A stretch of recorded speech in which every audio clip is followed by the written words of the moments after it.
$100 billion net worth కలిగి ఉండి ఈ రోజు కూడా 1958లో కొనుక్కున్న ఇంట్లోనే ఉంటున్నారు ఒక ఆయన ఎవరో కాదు, వారెన్ బఫెట్. ఈయన వెల్త్ అంటే ఫ్లాష్ లైఫ్ స్టైల్ కాదు, వెల్త్ అంటే smart decisions and long term thinking అని ప్రూవ్ చేశారు. పేపర్ వేసే టీనేజర్ నుండి one of the greatest investor of all time వరకు వారెన్ బఫెట్ గారి జర్నీ చాలా ఇన్స్పైరింగ్. ఈయన జర్నీలో hard work, patience and main గా మ్యాజిక్ ఆఫ్ కాంపౌండింగ్ అనేవి కీ రోల్ ప్లే చేశాయి. ఈయన స్టోరీ ఈ రోజు మనం వేసే స్మాల్ అండ్ కన్సిస్టెంట్ స్టెప్స్ రేపటికి మంచి రిజల్ట్స్ ఇస్తాయని అర్థమయ్యేలా చేస్తుంది. ఇండియాలో ఉంటూ మనం యుఎస్ స్టాక్స్ కొనొచ్చా అనే దాని గురించి మీరు ఎప్పుడైనా ఆలోచించారా? ఇక్కడే ఉండి మనం ఐఫోన్ వాడుతున్నాం, గూగుల్ వాడుతున్నాం, అమెజాన్ ప్రైమ్ యూజ్ చేస్తున్నాం. మరి మనం ఎందుకు అవే కంపెనీలో ఇన్వెస్ట్ చేయకూడదు? ఇప్పటి వరకు వీటిని వాడుతూ కస్టమర్ గా ఉంటున్నారు. వాటిలోనే ఇన్వెస్ట్ చేసి షేర్ హోల్డర్ గా మారండి.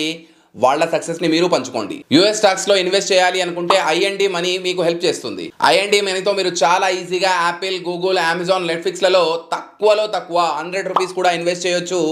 వీక్లీ, మంత్లీ ఎస్ఐపీలలో కూడా ఇన్వెస్ట్ చేయొచ్చు. ఇంకెందుకు ఆలస్యం, నా బయోలో ఉన్న లింక్ ని క్లిక్ చేసి ఐఎన్డి మనీ యాప్ ని డౌన్లోడ్ చేసుకుని గ్లోబల్ పోర్ట్ఫోలియో బిల్డ్ చేయడం ఈ రోజే స్టార్ట్ చేయండి. Investment in the securities market is subject to market risks. Read all the related documents carefully before investing.